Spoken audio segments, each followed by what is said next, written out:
This is the Avocado Project.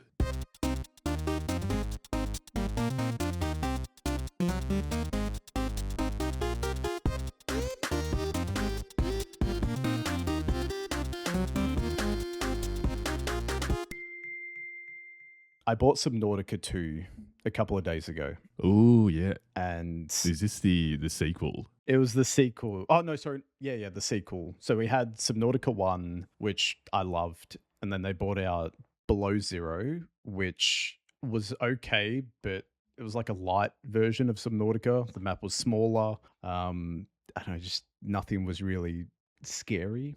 And then they brought out Subnautica 2. There was a lot of issues with, I think it was the CEO and the developers. I ended up buying it when it came out. Absolutely loved it, what they've got so far, because it's all early access.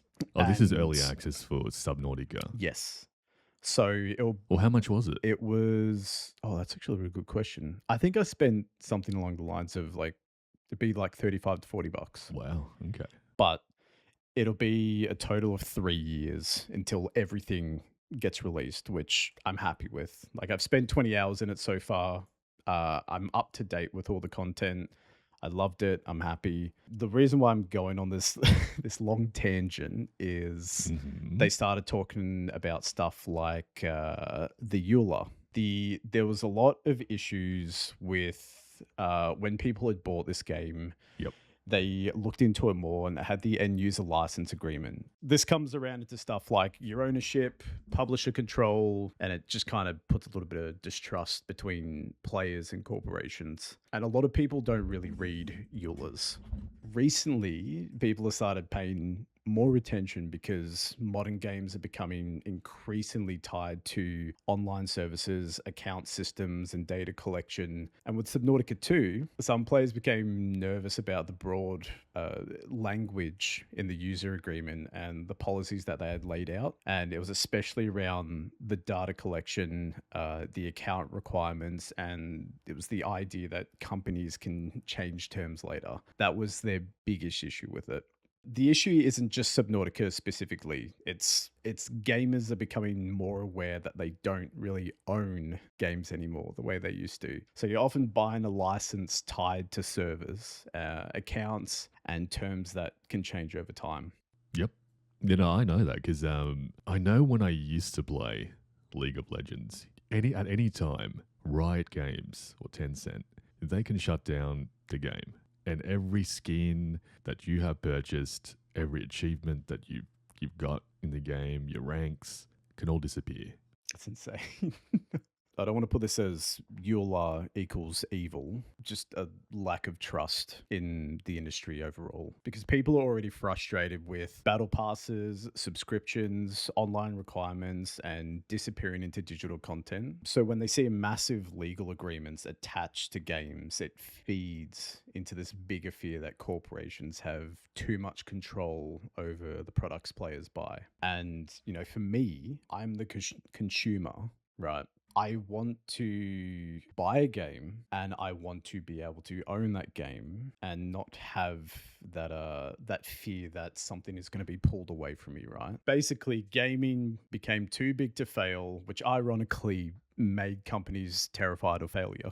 When gaming was smaller, studios could take their weird creative risks because the stakes weren't as massive.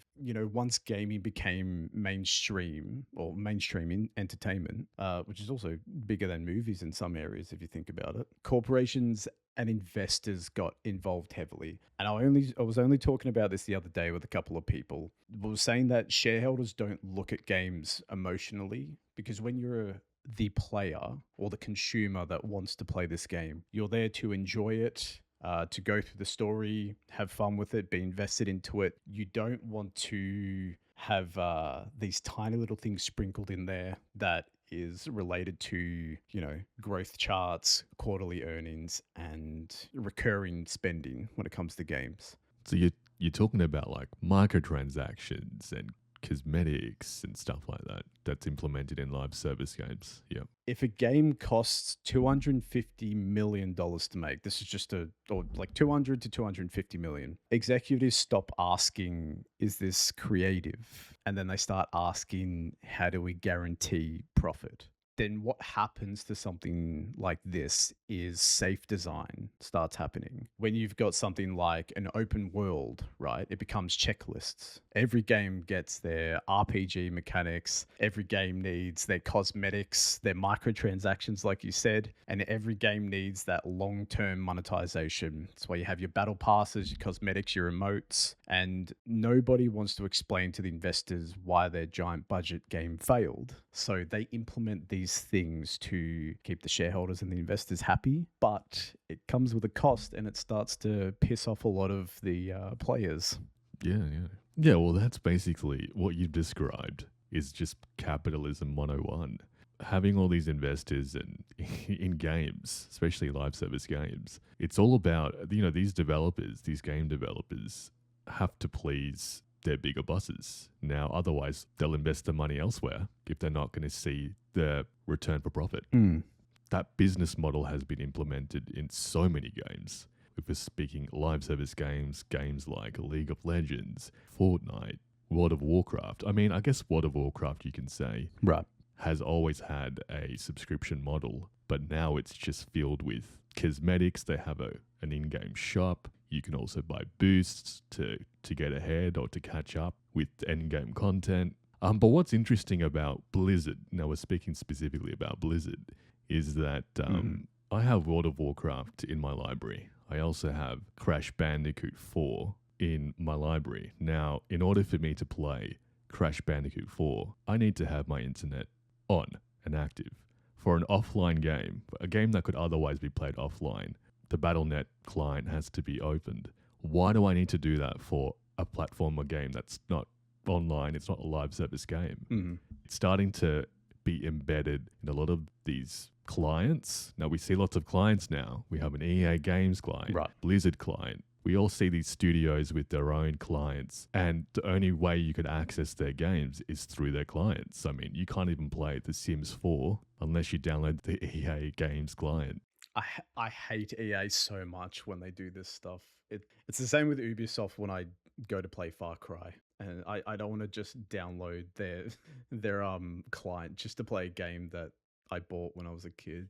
Doesn't matter what sort of games that you had on your older consoles. The fact is that you've got the disc, you've got the physical copy. You don't have to have that fear of it being taken away from you. So you bought it, you've owned it. You don't have to worry now. That's it. It's mine. I That's can it. play it offline. It's DRM free, as That's they it. would say. And now you have, and I'm pretty sure I looked into this not too long ago. I'm pretty sure the PS5 now, like, it doesn't have the CD disc thing for it. It's all digital.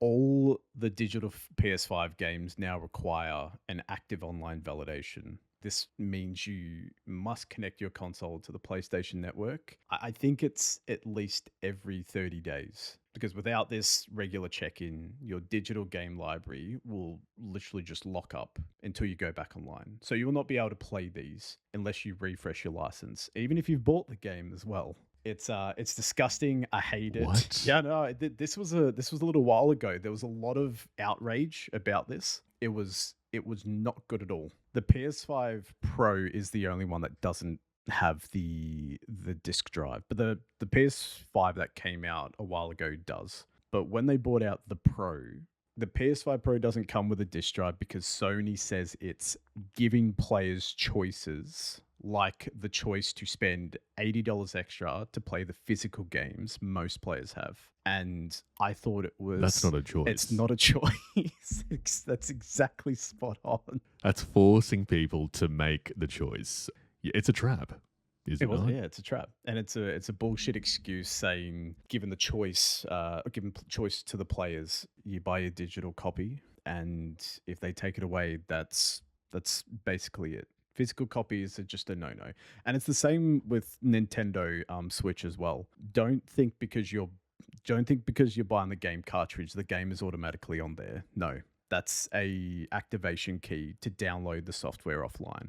When we were talking about the subscription models earlier, I kind of want to just drag this all the way back to the live service kind of era that we're in at the moment. And I also think it all started with Fortnite. You know, they changed the business model of gaming. All these different publishers that saw Fortnite printing money and they just thought, we instantly need one of those. Games stopped trying to end. Right? You're not just buying a game anymore. You're basically entering a sort of ecosystem. When they bought in stuff like the cosmetics, well, like limited time cosmetics, emotes, or battle passes, it basically weaponized the word FOMO. After this, they started bringing in the daily challenges, the limited time skins. They also had the fear of missing content as well. This kind of reshaped the industry. Nowadays, you're seeing a lot of publishers bringing out these live service games. So you have things like your Fortnite, Anthem failed. Mm. Marvel's Avengers, that was another one that failed. Suicide Squad Kill the Justice League was another one that failed. This is coming back to the whole thing about paywalls and battle passes and microtransactions and aggressive marketing and FOMO. Exactly right. And catch ups. Because there is a trend, and it's been like this for a while, for the past fair few years, when it comes to live service games, notably the markets in China, and I guess you could say Korea as well. They typically do not have the time or do not want to spend hours and hours on end playing to potentially get a drop of a certain weapon or a cosmetic or to unlock a character by just chance. So instead, I mean, I guess they have the disposable income to throw at the game. They would rather spend to cut the time, to cut the losses of actually investing. So there's a different type of, I guess you could say, behavioral trend when it comes to live service games and catch up. And so people in the East they don't think that gacha systems or battle passes or microtransactions are necessarily an evil because it's time saving for them. I guess in the West, people are more vocal about these aggressive tactics and marketing strategies to essentially unlock cosmetics that don't actually alter too much of the gameplay. To link back to what we said, every company saw Fortnite making insane money and they thought they could replicate it. Yeah. But the reality of it is most live service games fail. Players only commit to a few. And, you know, when the market is becoming overcrowded and they're spending these big budgets on games, they're expecting to have a shitload of players come in and pay back the investors. 100%. And it's to go back to when Anthem spent so much money on their game and the Avengers and the Suicide Squad. Some of these games didn't even feel like they wanted to be live service. It felt like the publishers forced the model onto studios known for completely different types of games. After all of this, I feel gamers are starting to turn away and a lot of players are starting to miss the games that actually end. And when you're seeing a lot of these indie titles pop up now and people are starting to play these more, you know, we're enjoying it again. You could say it's kind of healing a little bit. You can actually see the type of energy, dedication, passion in smaller indie developed games like Team Cherry. Team Cherry. Red Cherry. I love Team Cherry. Team Cherry and, Hollow Knight and the sequel. The sequel. Silk Song, baby. Silk Song. You can tell that a small team, a very, very small team, working on this project for years and years and years, you don't hear a peep of updates or development updates, and they don't release their final product half-baked.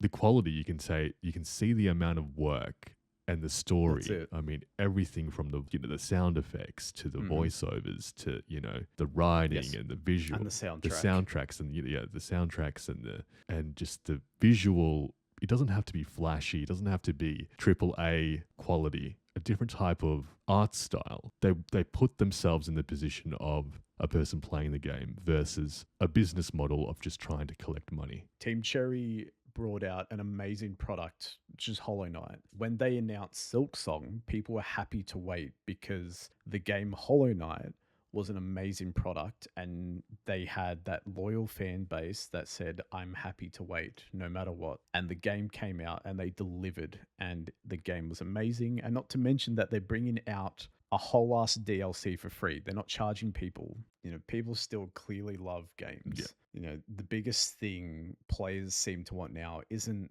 infinite content or hyper realism. You know, it's games that feel genuine, creative, you know, worth their time. And exactly. this is why Has a soul. has a soul, yeah. And this is why I'm starting to go back to, you know, some older games or, you know, these smaller titles that obviously you can tell have had, you know, love put into them. You know, the drive that these studios have to put out a good product is what I'm enjoying the most. So to wrap it up, what would you say your top 3 or top 5 games of all time?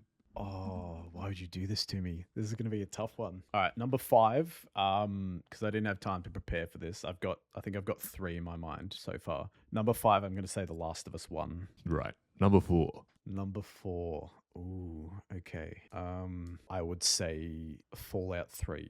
Number 3, it's going to be another Bethesda game. It's actually it's actually Skyrim. Number 2 is Odyssey. The whole Odyssey franchise is my absolute favorite because it was a game that I played on the PlayStation 1 with my dad. And I think playing those sort of games helped me kind of bond with our love for gaming. And Odyssey is a very, very prominent game that played a really good part in my youth. And that also is linked to number 1, which is Legend of Zelda. The future of gaming is probably going to be really weird. Games getting more advanced. We talked about it a little bit earlier. AI is involved in their development. Got your subscriptions. Digital ownership is slowly replacing physical games completely as well, which AAA games have become expensive because of those just insane budgets that I've got. I don't think the future of gaming is going to be bad. I think live service games won't disappear, but I think the industry obsession with forcing every game to become their forever game is slowing down. Players are clearly getting burnt out. And at the same time, indie games are proving that people enjoy that creativity. Even if the industry is changing a lot, I think the future of gaming will come down to